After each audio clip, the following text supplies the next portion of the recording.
नमस्कार. आजच्या व्हिडिओमध्ये आपलं सर्वांचं स्वागत आहे.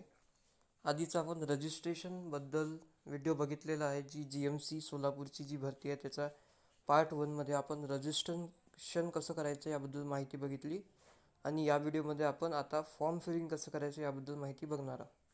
तर ज्या लोकांनी रजिस्ट्रेशन केलं नाही आहे तो व्हिडिओ बघून आपण रजिस्ट्रेशन करू शकता. आता आपण या व्हिडिओमध्ये पार्ट 2 म्हणजे फॉर्म फिलिंग बघणार आहोत. सर्वप्रथम आपण रजिस्टर केल्यानंतर आपल्याला यूजर ID आणि पासवर्ड मिळाला आहे. त्याने आपण इथे already register to log in या पर्यायावर क्लिक करायचं आहे. त्यानंतर आपल्याला लॉग इन पेज येईल. ते आपल्याला आपली यूजर ID, रजिस्ट्रेशन नंबर आणि पासवर्ड टाकून जो कॅप्चा आहे त्या कॅप्चा टाकून इथे लॉग इन करायचं आहे. कॅप्चा फिल करून आपल्याला इथे लॉग इन करून घ्यायचं आहे.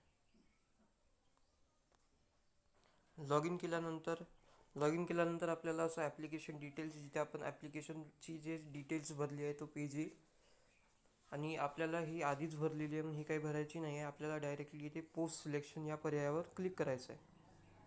जसं की आपण पोस्ट सिलेक्शन या पर्यायावर क्लिक केलं तर इथे आता काहीच लिहिलेलं नाही आहे. इथे आपल्याला पोस्ट सिलेक्ट करायचे आहे. तुम्ही सगळ्या पोस्टसाठी सुद्धा अप्लाय करू शकता, पण त्यासाठी तुम्हाला प्रत्येक पोस्टसाठी जी फी आहे ती भरावी लागेल. म्हणून आपल्याला इथे अप्लाय या बटनावर क्लिक करायचं आहे. त्यानंतर एक नवीन विंडो ओपन होईल. हे अशा प्रकारे विंडो ओपन होईल. त्यामध्ये आपल्याला इथे टिक करायचं आहे बिफोर अप्लाइंग. आपण ही अर्ज वाचलेला आहे, जाहिरात वाचलेली आहे असं क्लिक करायचं आहे. त्यानंतर आपल्याला पोस्ट सिलेक्ट करायची आहे की कोणत्या पदासाठी आपण अर्ज करणार आहोत. तर याच्यातून आपण जे पद आपल्याला पाहिजे आहे ते पद आपण इथे निवडू शकतो. जसं की वॉर्ड सर्वंट या प्रकारे एक पद आपण निवडून घ्यायचं आहे. त्यानंतर मग त्याचा advertisement number, advertisement date, post code हे सगळे येऊन जाईल.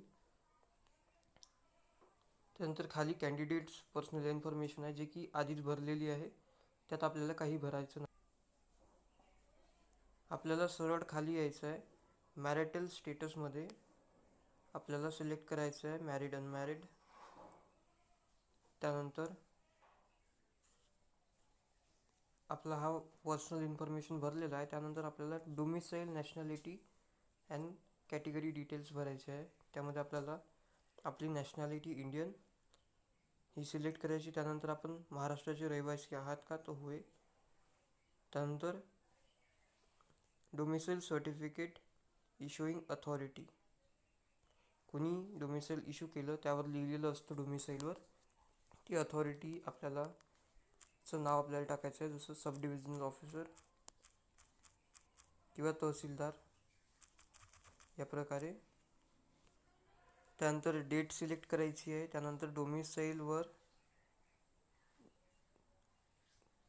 आपला जो सिरियल नंबर आहे तो सिरियल नंबर इथे टाकायचा आहे. त्यानंतर कास्ट कॅटेगरीमध्ये आपला जात प्रवर्ग निवडायचा आहे, जसं SC ST OBC.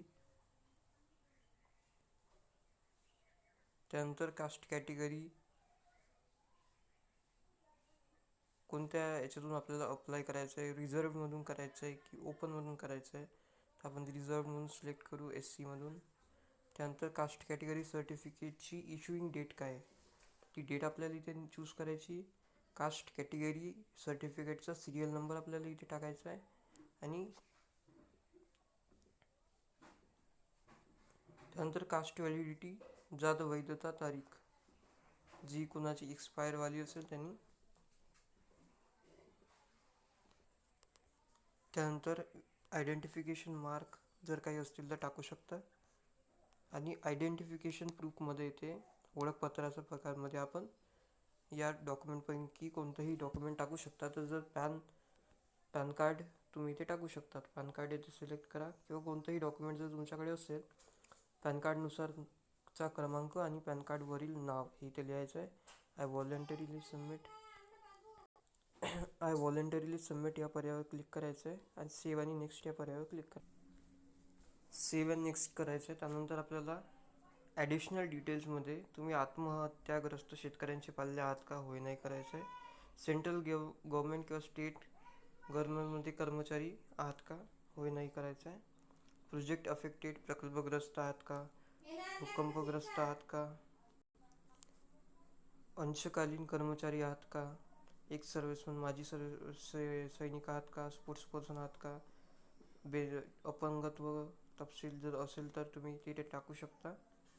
आणि स्वातंत्र्य सैनिकांनी नामांकित केले आहात का, ऑर्फन कॅटेगरी, अनाथ आहात का, आणि अदर जे आहे तुमच्याकडे कोणतेही गुन्हे दाखल आहेत की नाही या सगळ्यावर आपल्याला हे करायचं आहे. आणि पुन्हा सेव्ह आणि नेक्स्टवर क्लिक करायचं आहे.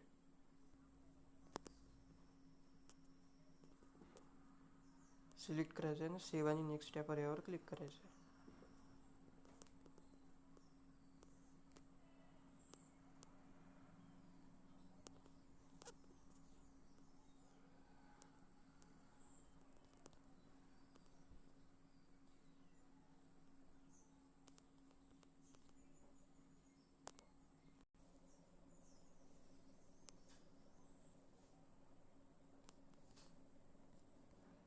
त्यानंतर थर्डमध्ये कम्युनिकेशन ॲड्रेसमध्ये आपल्याला कॉरेस्पॉन्डन्स ॲड्रेस टाकायचा आहे आणि परमनंट ॲड्रेस टाकायचा आहे. ॲड्रेस इन्फॉर्मेशन टाकल्यानंतर सेव्ह आणि नेक्स्टवर क्लिक करायचं आहे. त्यानंतर आपल्याला इथे एज्युकेशनची माहिती द्यायची आहे. तर पहिलं, do you have a knowledge of Marathi language, इथे यस करायचं आहे.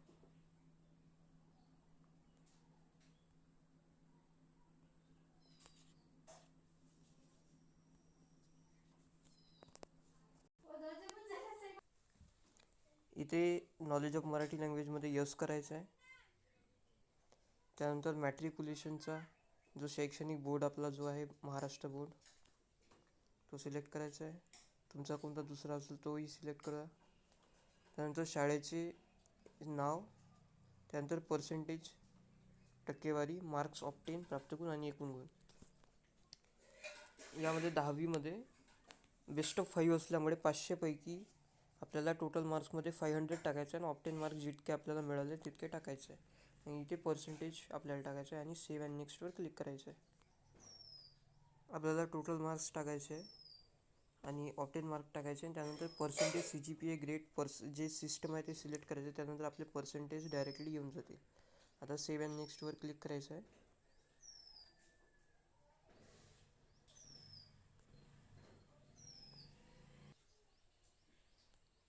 त्यानंतर आता डॉक्युमेंट अपलोडचं ऑप्शन येणार आहे. त्यामध्ये आपल्याला सर्वप्रथम आपला पासपोर्ट साईज फोटो जो 100 KB असावा, 80 ते 100 KB.